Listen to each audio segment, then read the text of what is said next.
نحمدہ ونصلی علی رسولہ الکریم۔ عزیزان محترم، میں Muhammad Aslam Dode, chairman liberal party Pakistan, آپ سے مخاطب ہوں اور آپ دیکھ رہے ہیں liberal party Pakistan YouTube channel. پیش خدمت ہے پروگرام جدلیاتی لبرلزم۔ عزیزان محترم، ہمارا آج کا موضوع ہے سماجی مسائل کے حل کے لیے مناسب طرز فکر کی تلاش۔ عزیزان محترم، آپ کو پتہ ہے کہ میرا یہ پروگرام جدلیاتی لبرلزم عرصہ دراز سے چل رہا ہے۔ تقریباً اس کے 130 سے اوپر ایپیسوڈ ہو چکے ہیں اور میں آپ کو یہ حقیقت آپ تک پہنچانے کے لیے کوشاں ہوں اور اپنی جد و جہد کو اور اپنی کاوشوں کو بروئے کار لا رہا ہوں کہ لبرلزم ہے کیا، اور جدلیاتی لبرلزم جو میرا تخلیق کردہ، میرا وضع کردہ ایک نظریہ حیات ہے، آئیڈیالوجی ہے، وہ مغربی لبرلزم سے کس حد تک مختلف ہے اور کیا ہے۔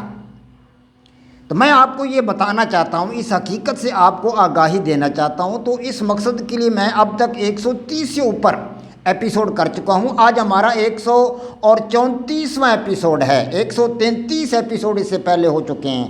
تو عزیزان محترم، اب تک جتنے ایپیسوڈ ہو چکے ہیں ان میں دو باتیں واضح ہو چکی ہیں، دو باتیں واضح ہو چکی ہیں۔ پہلی بات تو یہ واضح ہو چکی ہے کہ دنیا کے انسانوں کے سماجی مسائل حل کرنے کے لیے جتنے بھی مذاہب دنیا میں آئے، الہامی مذاہب آئے یا غیر الہامی مذاہب آئے یا انتظامی مذاہب آئے، جتنے بھی مذاہب آئے، انہوں نے اپنے طور پر انسانوں کے سماجی مسائل حل کیے، لیکن کوئی بھی مذہب، ان میں سے کوئی بھی آئیڈیالوجی، ان میں سے کوئی بھی نظریہ حیات دنیا پر حاوی نہ ہو سکا۔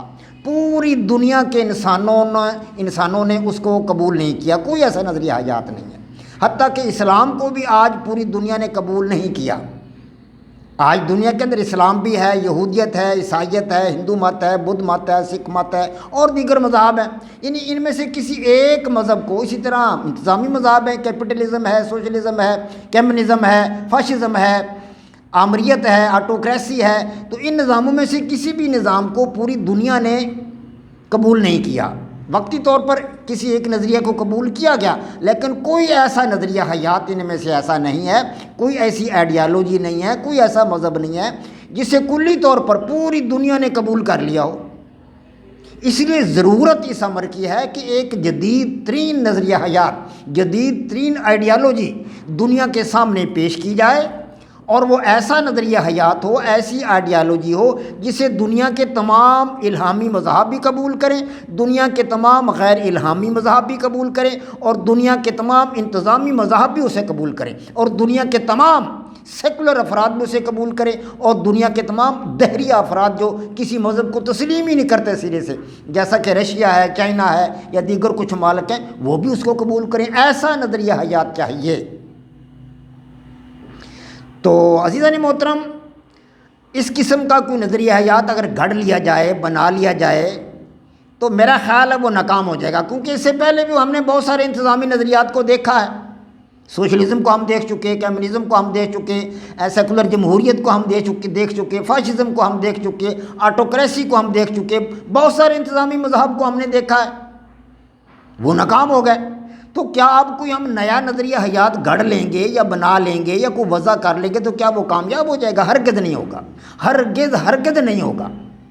ضرورت اس بات کی ہے کہ ہم دنیا کے اندر، کرۂ ارض پر جو انسانی آبادی ہے، اس میں جو معاشرتی قوانین فطرت موجود ہیں، قدرت نے جن قوانین فطرت کے تحت ہماری زندگیوں کو نتھی کیا ہے، جن قوانین فطرت کے ساتھ ہم اپنی زندگی گزار رہے ہیں، جن معاشرتی قوانین کے تحت، جن سیاسی قوانین کے تحت اور جن معاشی قوانین کے تحت اور جن اخلاقی قوانین کے تحت اور جن روحانی قوانین کے تحت ہماری زندگیاں گزر رہی ہیں، ان قوانین فطرت کو تلاش کیا جائے۔ ان قوانین فطرت کی مدد سے کوئی ایسا نظریہ حیات، کوئی ایسی آئیڈیالوجی تلاش کی جائے جس کو دنیا کے تمام مذاہب قبول کریں، دنیا کے تمام الہامی مذاہب بھی قبول کریں، دنیا کے تمام غیر الہامی مذاہب بھی قبول کریں، اور دنیا کے تمام انتظامی مذاہب بھی قبول کریں اس کو۔ تو ایسا نظریہ حیات قوانین فطرت کا کوئی نہ کوئی مجموعہ ہو سکتا ہے، تو قوانین فطرت کو تلاش کیا جائے، یہ بات ہے۔ تو قوانین فطرت کی مدد سے کوئی نظریہ حیات تلاش کرنے کے لیے ہمیں سب سے پہلے کیا کرنا ہوگا؟ سب سے پہلے میں آپ کو بہت عرصہ پہلے شروعات میں جب میں نے یہ سلسلہ شروع کیا تھا جدلیاتی لبرلزم کا، تو میں نے آپ کو بتایا تھا کہ انسانوں کے سماجی مسائل حل کرنے کے لیے سب سے پہلے ایک طرز فکر تلاش کرنا پڑتا ہے۔ طرز فکر کوئی بھی مسئلہ ہو، مادی مسائل کو حل کرنے کے لیے بھی ایک طرز فکر تلاش کرنا پڑتا ہے، طرز فکر استعمال کرنا پڑتا ہے۔ طرز فکر استعمال کیے بغیر نہ مادی مسائل حل ہوتے ہیں نہ سماجی مسائل حل ہوتے ہیں۔ تو عزیزان محترم، مادی مسائل کو ایک طرف رکھ دیجئے، ہمارا تعلق، انسانوں کا تعلق سماجی مسائل کے ساتھ ہے۔ تو ہم اپنے سماجی مسائل کس طرح حل کر سکتے ہیں؟ سب سے پہلے ہمیں ایک طرز فکر تلاش کرنا ہوگا۔ مادی مسائل کے حل کے لیے بھی طرز فکر تلاش کرنا پڑتا ہے، وہ ہے سائنسی طرز فکر یا غیر جذباتی طرز فکر، غیر جذباتی طرز فکر یا سائنسی طرز فکر۔ اور سماجی مسائل کے حل کے لیے جذباتی طرز فکر استعمال کرنا پڑتا ہے، یہ ہم کو پتہ ہے، میں بہت عرصہ پہلے آپ کو بتا چکا ہوں۔ یعنی غیر جذباتی طرز فکر اور دوسرا جذباتی طرز فکر۔ تو یہ دو طرز ہائے فکر ہیں دنیا میں جن سے دنیا کے تمام مسائل حل کیے گئے۔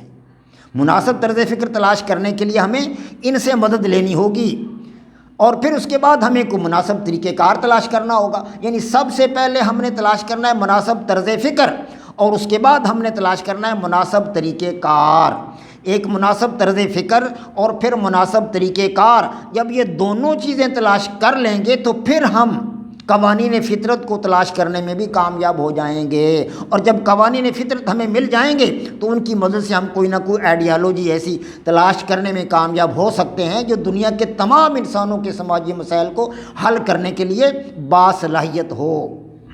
تو عزیزان محترم، تمام قسم کے انسانی مسائل حل کرنے کے لیے آج تک دو ہی قسم کے طرز فکر جو ہیں وہ استعمال ہوئے ہیں۔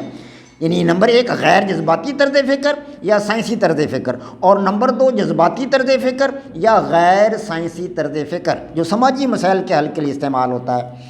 تو غیر جذباتی طرز فکر، عزیزان محترم، میں آج آپ کو تھوڑا سا غیر جذباتی طرز فکر کے بارے میں بتا دوں، دوبارہ ریوائز کر دوں۔ پہلے بتایا تو ہے میں نے آپ کو، اور آپ کو پتہ ہے کہ غیر جذباتی طرز فکر کیا ہوتا ہے۔ تو عزیزان محترم، ہم جانتے ہیں کہ غیر جذباتی طرز فکر سائنسی طرز فکر کو کہتے ہیں۔ اس میں جذبات کا عمل دخل نہیں ہوتا غیر جذباتی طرز فکر میں۔ دوسرے لفظوں میں ہم یہ کہہ سکتے ہیں کہ غصہ یا حسد یا بغض یا کینہ یا نفرت یا عداوت یا دشمنی یا پسند یا ناپسند وغیرہ جیسے جذبات کو سامنے رکھ کر یا استعمال کر کے نتیجہ اخذ نہیں کیا جا سکتا۔ جو نتیجہ بھی اخذ کیا جاتا ہے وہ صرف مشاہدات اور تجربات کی بنیاد پر ہی کیا جاتا ہے۔ مشاہدات کیے جاتے ہیں اور پھر تجربات کیے جاتے ہیں، ان تجربات کی مدد سے جو رزلٹ بھی اخذ ہو، جو نتیجہ بھی برآمد ہو، وہ حقیقی نتیجہ ہوتا ہے۔ تو اس لیے یہ طرز فکر صرف مادی مسائل کو حل کرنے میں کامیاب ہوتا ہے، صرف مادی مسائل اس سے حل ہوتے ہیں۔ سائنٹیفک مسائل کہ پانی کیا ہے، پانی جو ہے وہ ہائیڈروجن اور آکسیجن کا ایک مرکب ہے، یعنی یہ مادی مسائل کو حل کرنے کے لیے استعمال ہوتا ہے غیر جذباتی طرز فکر۔ ہم کو مادہ کی ماہیت، ترکیب اور بناوٹ کے بارے میں معلومات حاصل نہیں کرنا چاہتے کہ مادہ کیا ہے، مادی چیزیں کیا ہیں، پانی کیا ہے، ہوا کیا ہے، مٹی کیا ہے، پتھر کیا ہے، سونا چاندی کیا ہے، ہم یہ معلومات حاصل نہیں کرنا چاہتے، ہمارا اس سے کوئی واسطہ نہیں ہے فی الحال۔ جی ہاں، ہم مادی بناوٹ سے متعلق مسائل حل کرنے نہیں جا رہے، ہم انسان کے سماجی مسائل حل کرنا چاہتے ہیں کہ انسان کے سماجی مسائل کیسے حل کیے جائیں۔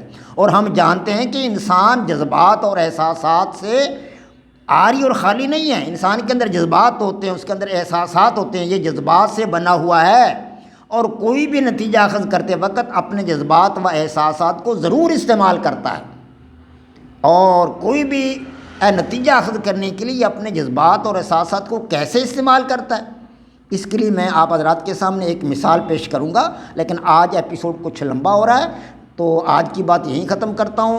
کل انشاءاللہ تعالیٰ العزیز میں آپ کو ایک مثال کے ذریعے آپ پر یہ بات واضح کروں گا کہ انسان اپنے جذبات اور احساسات کو کیسے استعمال کرتا ہے، اور ہمیں انسانوں کے سماجی مسائل حل کرنے کے لیے کس قسم کا طرز فکر جو ہے وہ استعمال کرنا ہوگا۔